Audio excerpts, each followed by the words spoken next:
Welcome, welcome, welcome to another episode of the Kendall Sports Network's False Nine, home of the Supporter Shield winning Inter Miami. How you doing today, Mark? I'm buzzing after last night. Can't lie.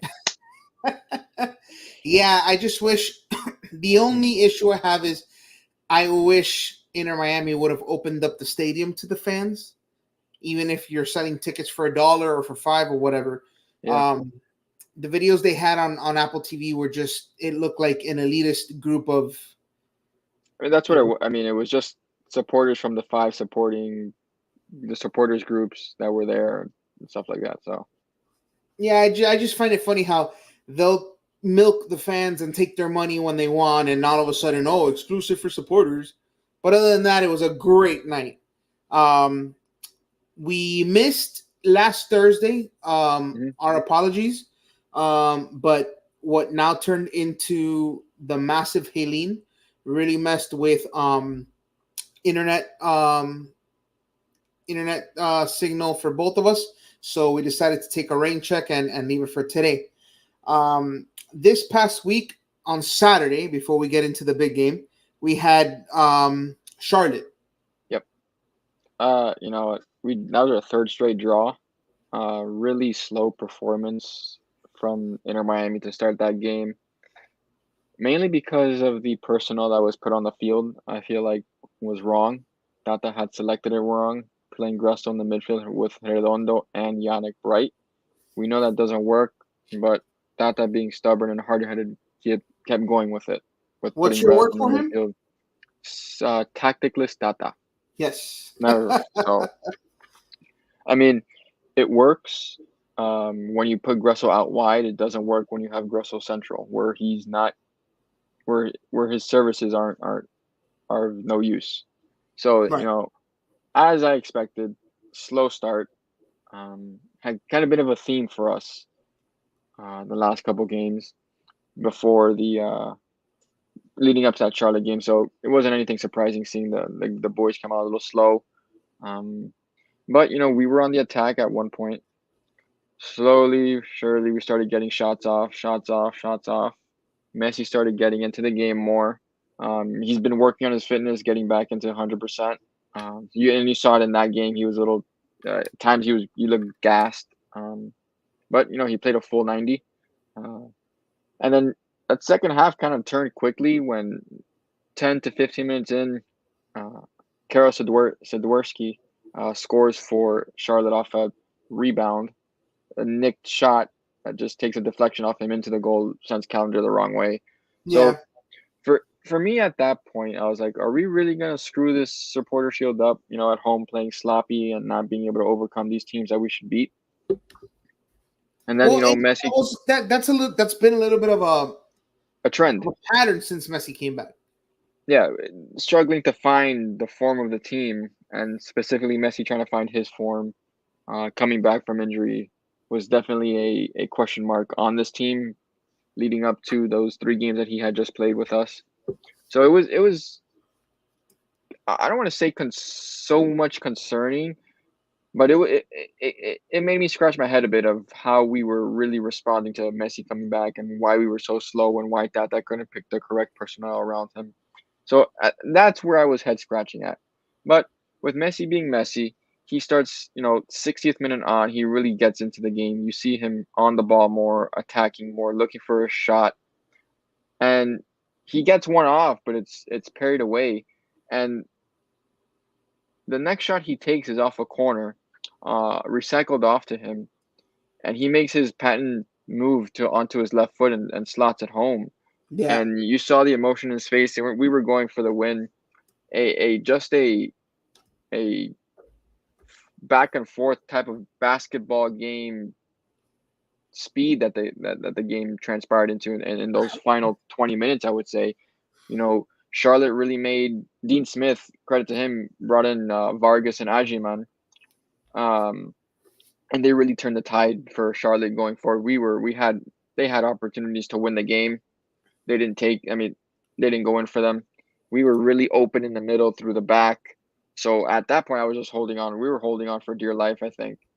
And it comes down to, we start getting more possession through the 85th, maybe through the 91st, 92nd minute, and Suarez finds himself, or before Suarez, Campana finds himself with an absolute beauty of a chance to win it with his right foot on the right side of the goal. Can't put it home. And then Suarez off a ball from Messi to Alba, who heads it across the frame of the goal. Suarez is there. All he has to do is tap it in. He somehow sends it over, and we end up in a 1-1 draw. So we could have won Supporter Shield a week ago, but I think the way we won it yesterday makes it a little sweeter. It does, but okay. Since Messi came back, I had been making this mental note of something I've observed. Mm-hmm. He just didn't look like Messi. Everything he shot seemed it lacked pace. Mm-hmm. It was very, very average. Well, in Nothing. that Charlotte game, he had a couple shots that were not, like you said, lacking the pace, lacking They the look. technique. They just lack that poison, that venom that Mm-hmm. his shots have. And I noticed it since he's come back. I just hadn't seen a strike. Mm-hmm. He puts one in. That one had a little bit of pace against Charlotte.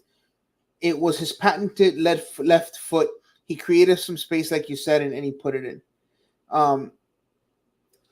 That I sent you a text and I said I was making notes, and then he does that.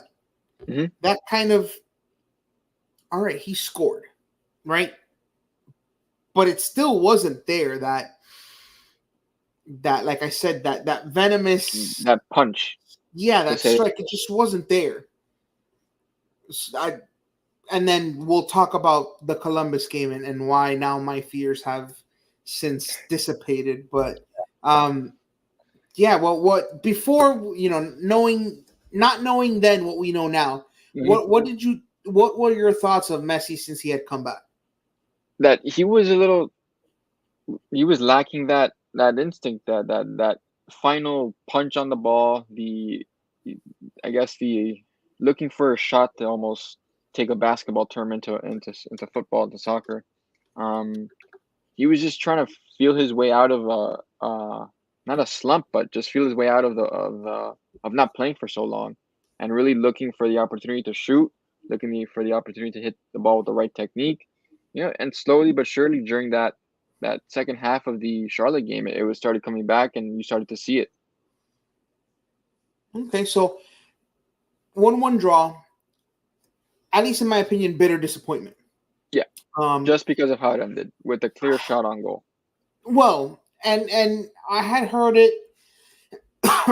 It's not the first time he's had an No. egregious miss for this team in a game-winning situation.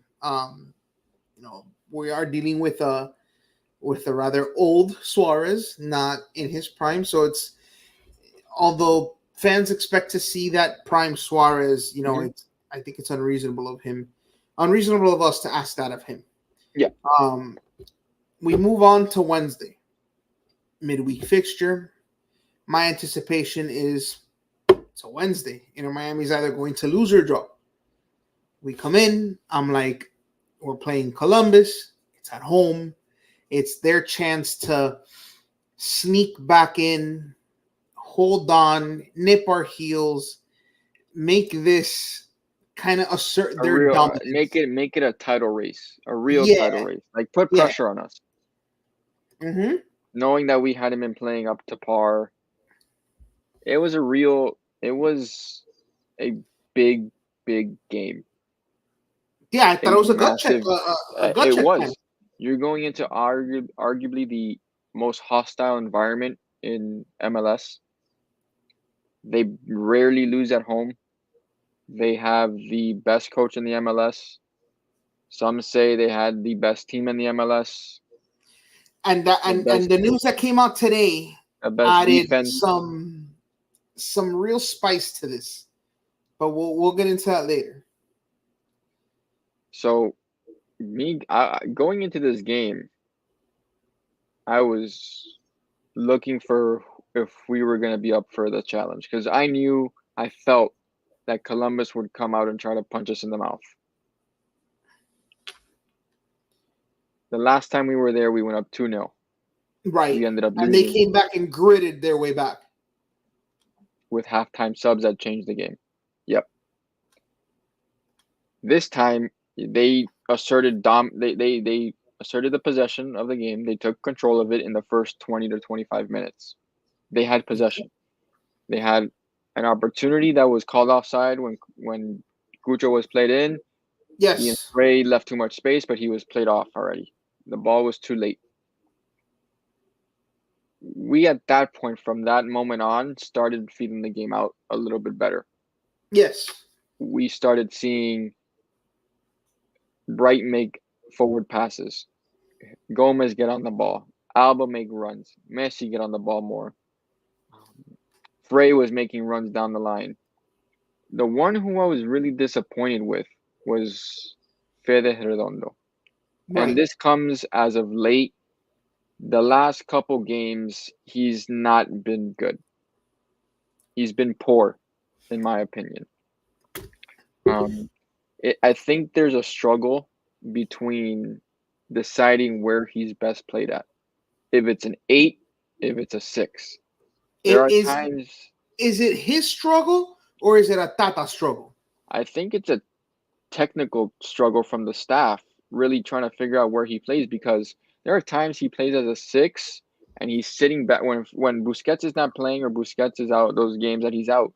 He tries to sit as a 6, but we have Yannick Bright. So at that point, just play him as an 8. But Fede, he really, his passing decisions and his decision making in general are not very good. He tends to pass back a lot. His first touch he takes backwards most of the time. It's heavy at times. He gets himself into situations where he gets into duels with players, and then he's going to ground fouling them on a stand-up 50-50 ball. He tends to be a little reckless. So having him in that midfield and him running recklessly, leaving spaces open, it can't happen. So that's why in the midfield for the playoffs, I need to see Diego Gomez, Yannick Bright, and Sergio Busquets in that midfield with Matias Rojas on the left and Messi on the right with Suarez. I think that is our best 6 players in front of our back line. I mean, I'll be honest.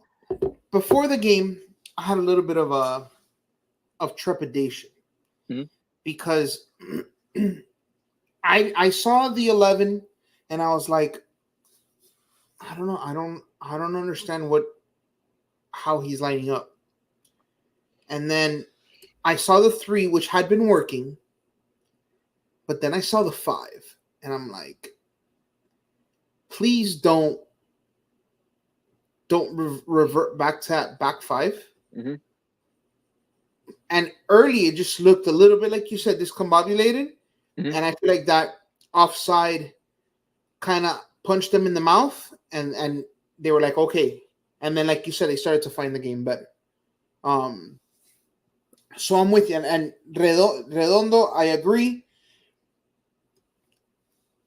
Although Yannick Bright is a tremendous story, I feel that it has been a detriment to Redondo. When it was Redondo and Busquets, I feel like Redondo was playing freer, being himself. I feel like now with the integration of Yannick Bright being a permanent fixture on this team, he's kind of closed himself, tried to silo himself into a specific type of player. And there's just this, like you said, heaviness to his game that I don't think is good for him. Almost like he wants to be like a Gregory. Yeah. And it's just not him. He's a lot more technical finesse than he is a Gregory. Piggybacking off your point of the Redondo playing freer off playing next to Busquets, but he may have been playing freer, But remember, that was a time where our midfield was leaking Yes. because you can't have both of those players at the same time. No, I understand. So And listen, Yannick Bright is what we the needed, but the integration of Yannick Bright is what really propelled us. The emergence of Diego Gomez as well. But plugging in Yannick Bright as D6 gave the freedom to play Busquets as a deep lying playmaker and as an 8 without having the defensive instruction to track back as he would as a 6. So giving the freedom to Busquets is the key to unlocking every team in the MLS with the way we play. yeah, and they're with Redondo. They're also seeing immaturity seemed to rear its ugly head. I felt like I was watching the Argentinian Ruiz on Wednesday. I had a back and forth with an Inter Miami, where is it? With Jose Armando. He covers Inter Miami for Deporte Total USA and Claro Sports. Okay. So I had a discourse with him, and I jumped into a thread that he had posted, and he had included Redondo, Gomez, and Busquets in the midfield, I believe. And Scotty Grays was on the thread too. He said we needed Bright, and Jose Armando's rebuttal to that was, right, Bright is a great player and all that, but we need experience, and that was referring to Redondo, and that's where I jumped in. Mm-hmm. And I basically said where is it here? I have it here. I said using experience as a method as a reason why a player should start is silly, in my opinion. In that case, Grosso should start in the midfield instead of Redondo, and everyone knows his best position is out wide, where he can provide width and service into dangerous areas. So he was using an experience standpoint to solely base Redondo's starting position. And I said, okay, you want to use experience, then start Gressel. And he quickly reverted back to saying fair. It all depends on how you see the player. But I said it is more important to start Yannick Bright than to start Redondo solely because of the Argentina, that experience, whatever agenda you want to push on that. Right, and I'm with you. I think that Yannick Bright is what this team needs. But I also think that there's a space for Redondo on this team. The problem is, I'm not saying he's a bad player. No. But never insinuated that. We could say yesterday, the moment the lights may have been too bright for him. Yes. In that first half. The arena was real. That stadium was rocking. The lights were bright, and there's a reason why they call it the Fortress. And he was poor. No, I'm with you. That first half, he was poor. Yes. No, I'm with you. Despite all of this conversation we're having, some positives. Oh, of course. I think it was a terrible play by Messi, but it worked out. He got a ball from Alba, and I just thought it looked terrible. It looked sloppy. But only he knew what he was doing. The control to bring it down off your chest and turn that defender and still get a shot off. I think they were shouting. It got away from him. They were shouting handball. That's all they checked it. They did. They checked everything. They checked everything that game. Yes. Then I think we have it, right? We have it. We play it. You're gonna play it, or you want me to play it? I got it. I'm here. De reposición estamos con los dos últimos campeones de la Liga. La tiene Messi, baja Messi la tiene. That second touch kind of took him right into the keeper. Oh wait, It quickly. looked Wait, before we say anything else, you know who that you know who got called up to the U.S. men's October camp? Rat Man right there. Yeah, that man right there. Uh-huh. Schulte. I know. Now, I'll give him this. Real time, it looked like a handball. Real Of time. course, everything real time is gonna look the way it's gonna look. Like your first instinct in a real time thing is gonna be your first thought. So Yeah. if you I look at it looked the at it first and I time, thought it was a handball. handball. Like Taylor Twellman was shouting red card for Busquets on that tackle on Mo Farsi. Busquets got the Uh-huh. ball. Mo Farsi came in with his thigh with a kick going up this way, going into Busquets like this. So and then he's red card because studs into the thigh. I mean, Busquets played the ball, won the ball. No, I agree with you there. If you get to the ball first, whatever happens, happens. Yeah, I mean, unless it's on penalties and stuff like that. So, but I digress. Messi shows his brilliance. Messi shows why he's the greatest player of all time. Messi shows why he's the best player in the league. Oh yeah. Skrilla says, "Vamos." Now let's go for MLS Cup. That's the only thing we have left this season. Yeah, we're going for it. Home field advantage throughout the playoffs. Hey, yes. It Yeah, was a that's really the goal right there. yeah. That I think that was what I said this season. Win MLS Cup before the preseason. Our first show, I said go win MLS Cup. We can check The the tape. archives. You can check the tape and run it back. Yeah, we can check the tape and No. report back next week and see what Yeah. your prediction was for this team. I'm down. I'm so excited. I really want to see it. I'll tell you this. I'm still gonna hold your feet to the fire. And mine as well, because I said it as well. We were both dead wrong. Dead wrong. Luis Suarez? His knees have held up. All I said was if his knees can hold up, he can score for us. It was you called him old, and they held your feet to that fire. I mean, he is old. I'm not. That's a fact. He's old. No. You called him like he looked. No. It looks like it looks like it hurts when he runs. Yes. Is that a fact? Yes, it looks like it hurts when he runs. If I ran like that, you take out I'm not running anymore. That's it. Stop. Just make me stop running. But like I said, class is permanent. That's true. That you did say. I'll give you Form that. temporary, class permanent.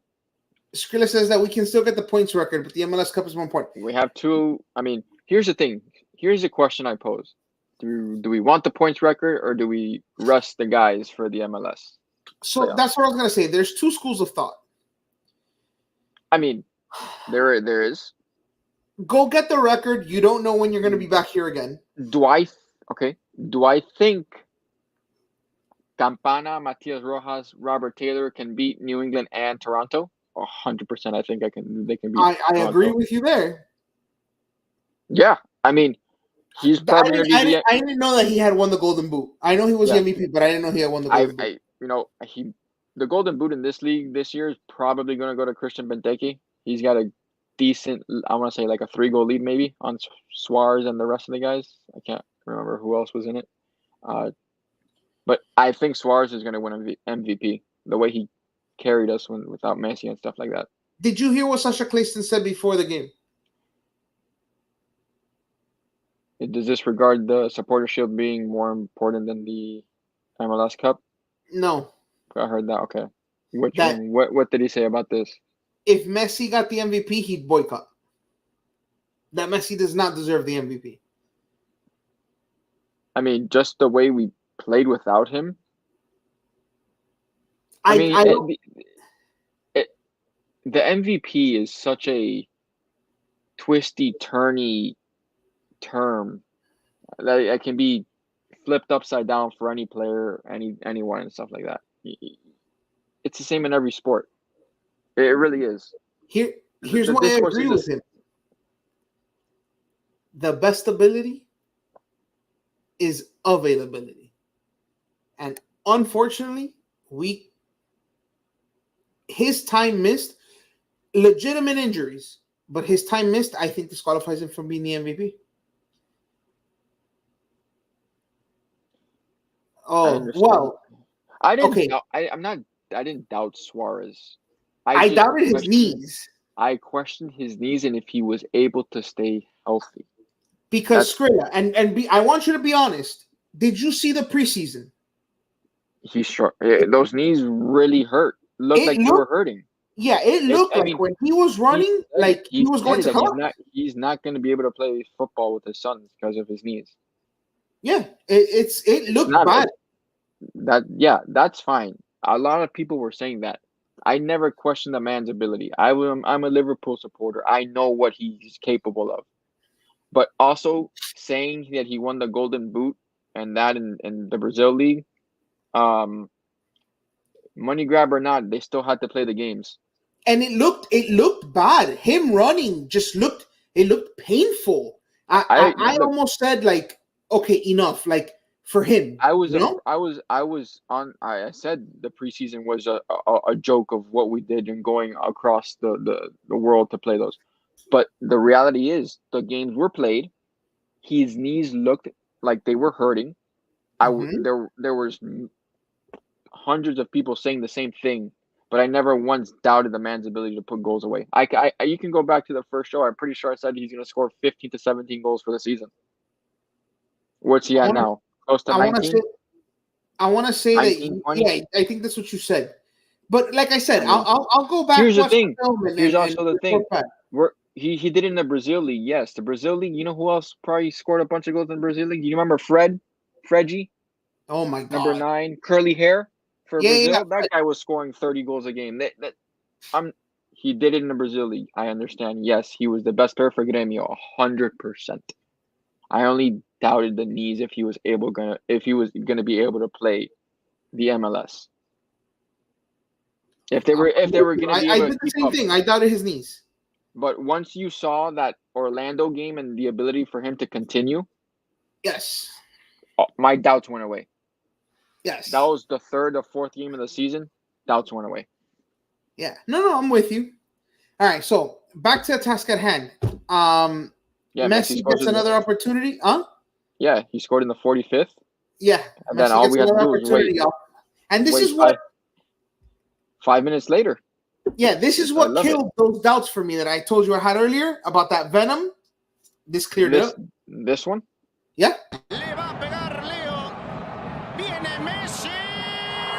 Absolutely frozen. Venom. Frozen. Play it again. Poison. Look, just my God. Is that Schulte had? What are you gonna do? But you know what they say, right? You know what the most dangerous lead in football is? 2-0. Oh yeah, it is. Mm-hmm. Yes, it is. And boy, they went to halftime. All of them. Yeah, we go into halftime 2-0. I'm not gonna lie, I am feeling very good. But 30 seconds. I mean, they scored what, 30 seconds in? But in the back of my head, I was like, shit. We were up 2-0 the last time we were here, and look what happened. Hold on. Yes, up 2-0. They scored like 30 seconds in. I had just barely come back. Yeah. Diego Rossi scores. Right. I looked up and Diego Rossi's putting in the back of the net. I'm like, excuse me, what is happening here? Like, it's 30 seconds in, but I hadn't finished bitching up a storm when then this happened.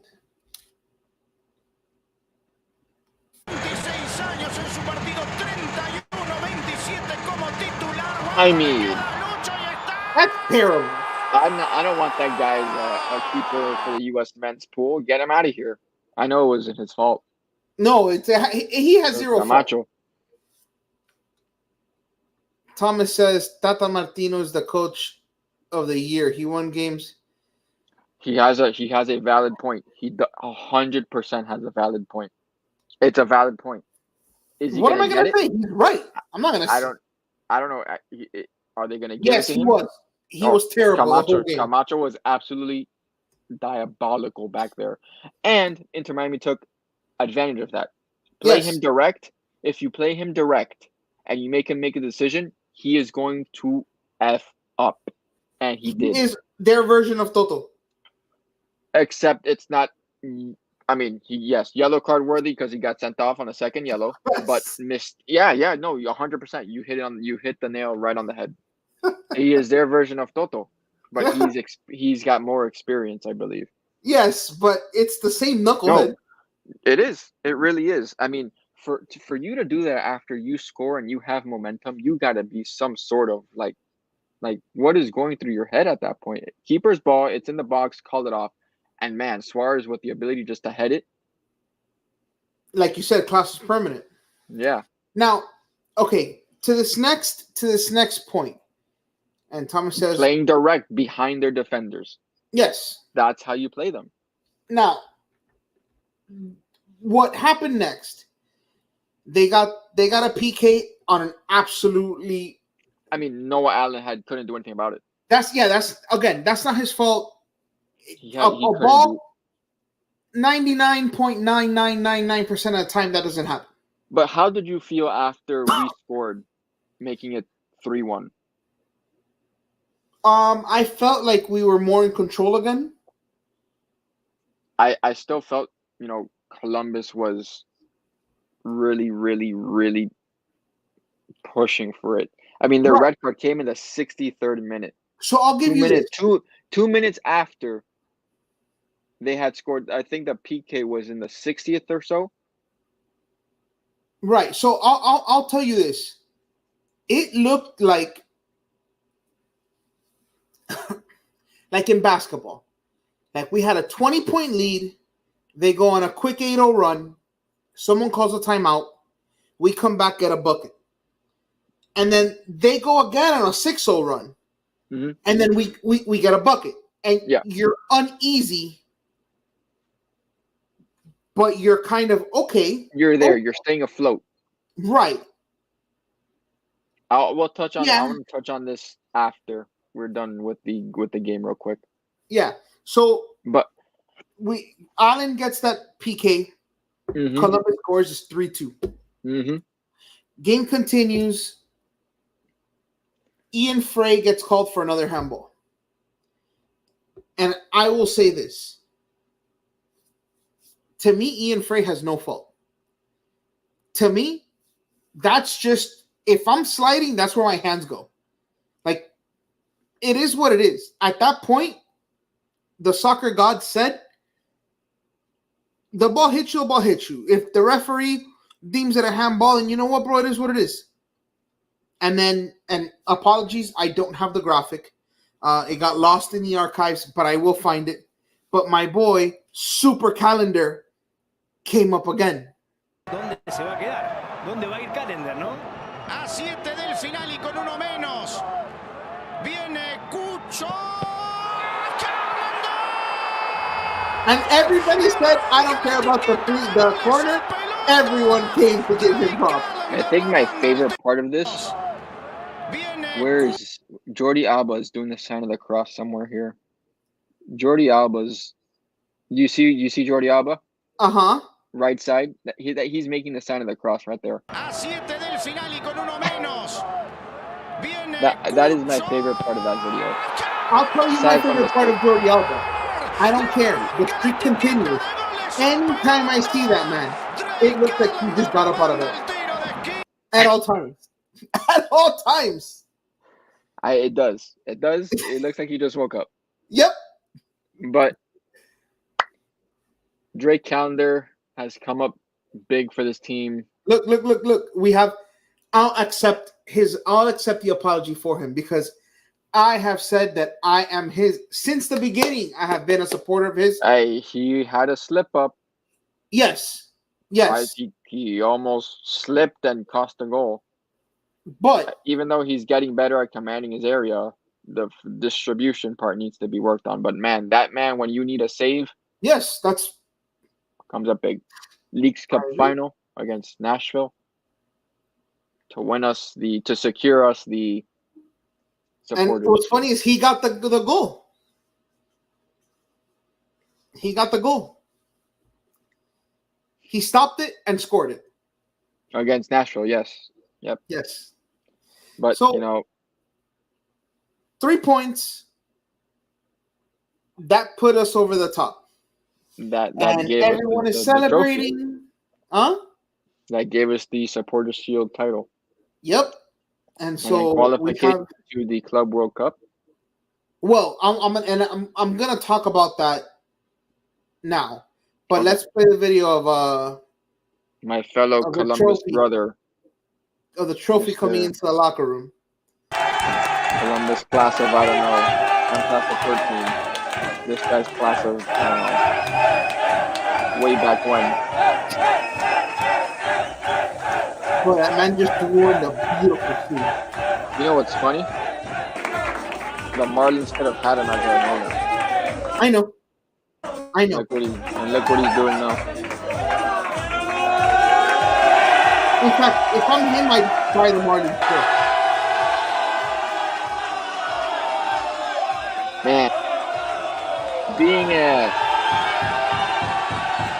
from the days of League Win, Will Trapp, Roman Torres, Joe Robles, Christian Macoun, Jairo Quinteros. I'm going to keep naming players. Give me 1 minute.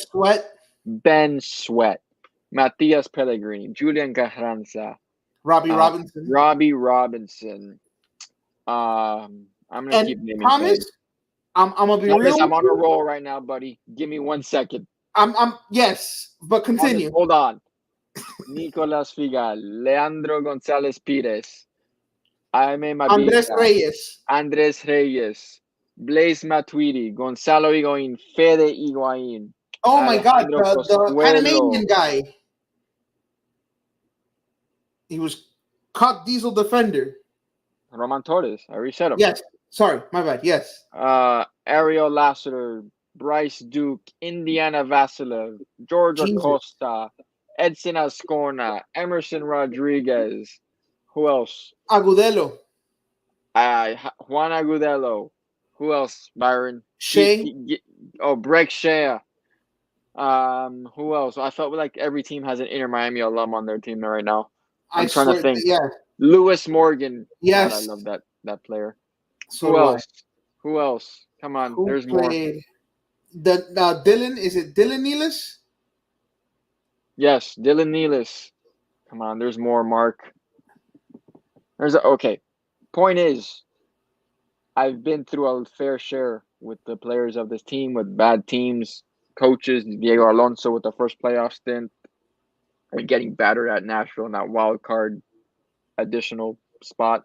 Then the Phil Neville experiment. I was going to pretty much every game. We won on a 6-game unbeaten streak at home. Fun times. Then I don't think he's a bad manager. I don't think he's a bad coach. I don't, but I don't think he can manage top-level talent. I don't think he's – I didn't think he was the right fit. I mean, I don't even know how Portland's doing right now, to be honest. I know they started off really hot, then they kind of died down. I digress. Then we had the playoff with Gonzalo Higuaín and Leandro Campana and that team losing, New York. Pozuelo for that game was tough. And then we had the injury-riddled start of the season to the pre-Messi era with Gregory down, John Mota down, Corentin Jean going down. Everyone felt like they were getting injured. Then Messi and friends come, and this title was really, really enjoyable for the team, for me as a fan. So I'm really looking forward to how we go into the MLS Cup now.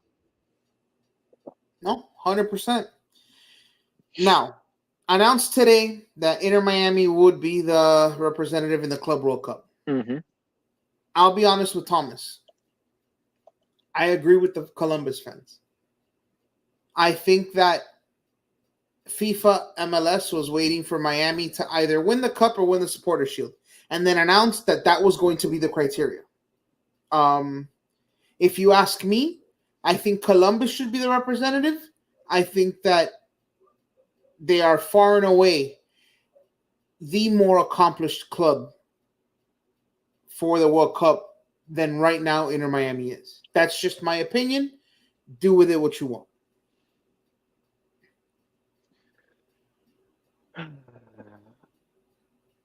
It'd be stupid of me not to think of this as a money and popularity thing. It's what it is, unfortunately. Does Columbus probably deserve it I based on agree. meritocracy? 100%. Were they gonna get it if Miami won Supporter Shield? No.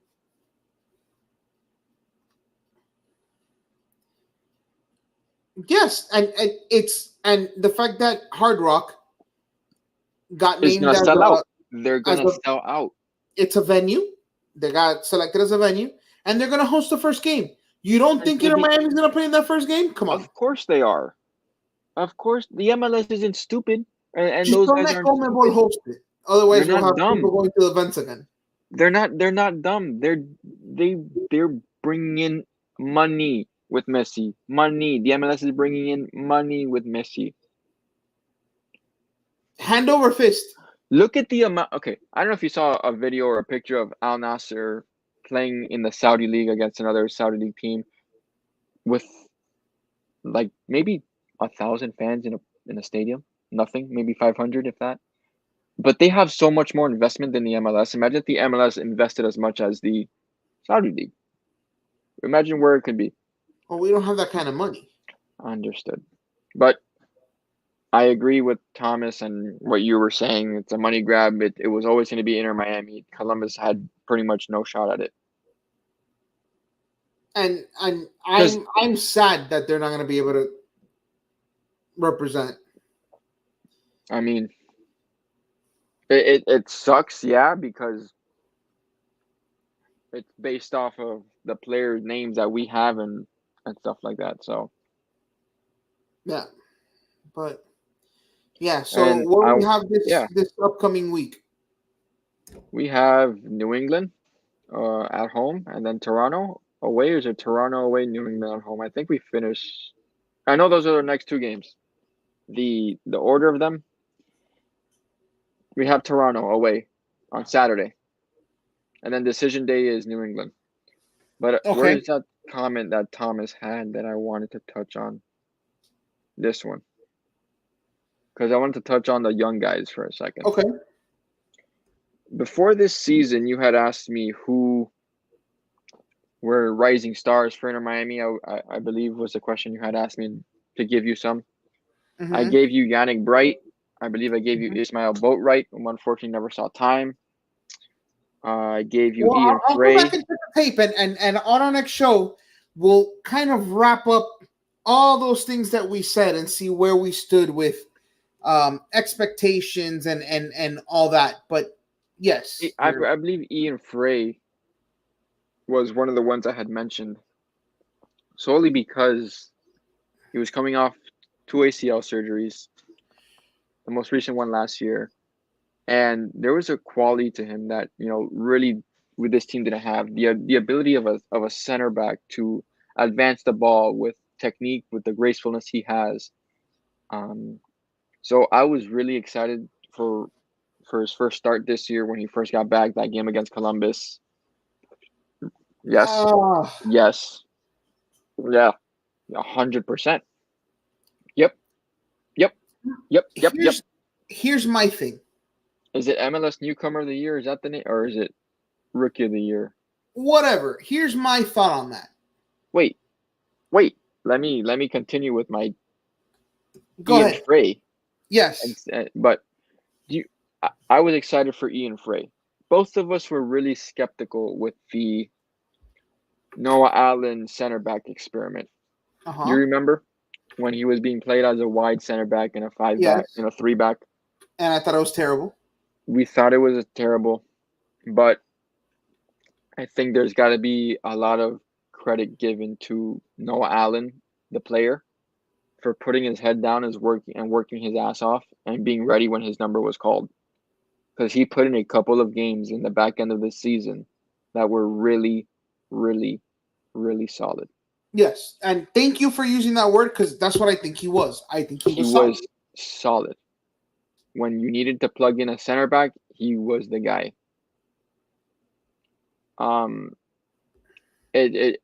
He's gonna get better at that position. He gives us rotation. He gives us depth. He gives us Size is the only thing He's that young. I He's doubt. young. He's young. He gives us. He's young. All right. He's able to play back there. He's got speed. He's getting better at that position. And him and Ian Frey played a very nice game, partnered up yesterday. So that's where I want to touch on that. And then Skrilla says we can still win against Toronto if we rotate the squad, but Nadeshi got a red card and Insigne is not fit. Well, aside from the fact that Toronto's absolutely terrible defensively, and I've seen that firsthand. I mean, I saw them in the League Cup game that I went to. They're terrible. They do not communicate. There's no marking in the box. They're very poor. And I said it. I don't see why Campana, Taylor, and Matias Rojas can't lead a front and attack three and win that game for us. With you. So, what were you gonna say before on the Rookie of the Year? So here's my thing. I don't know if Yannick has enough with Messi and friends and Inter Miami. A, there's a lot of hate. 2, they require a lot of attention. My only thing is, does a Yannick Bright go under the radar? Does he get passed over just because of a situation where he's an afterthought? Not to us, but nationally he is. That would be my only thing. Do I think he's a Rookie of the Year? Listen, I think what he's done has been amazing, tremendous. The fact that you were able to integrate yourself and make yourself a vital part of this team with this much experience and this much cost speaks to what he is in terms of talent, how hard he's worked, how much he's developed. That would be my only fear. You know what's funny? I just crossed my mind. I think we're gonna have 2 players on the 22 under 22 list for the MLS. Listen, Diego Gomez and Yannick Bright. Could you imagine if we win MVP, Rookie of the Year, like the hate, the cry, and Coach of the Year? Huh? And Coach of the Year? I think the MLS might burn down. I mean, if there's it might. You're right. No, it might. That's what I'm saying. I as much as I think he deserves it, it's just terrible. I know. The spot he's in, because he can't win. Here's the thing. We're not going to win the Golden Boot. That's going to go to Christian Benteke unless Luis Suarez has, I don't know, in the last 2 games he does something. He's 4 goals behind. Benteke's at 22, Dennis Bouanga at 19, Luis Suarez at 18. Messi's at 17. At what, 16, 15? Messi's at 17. 17. God, 17 and 17 games. And 17 games played, 15 started. And Benteke's at 22? Yeah, in 28 games. Messi could have had 30. Yeah, well, that's where I think we are with awards. I think there's enough of a hate crew out there where I don't think Yannick is going to be able to get it, but we'll see. Toronto Saturday and then New England Revolution.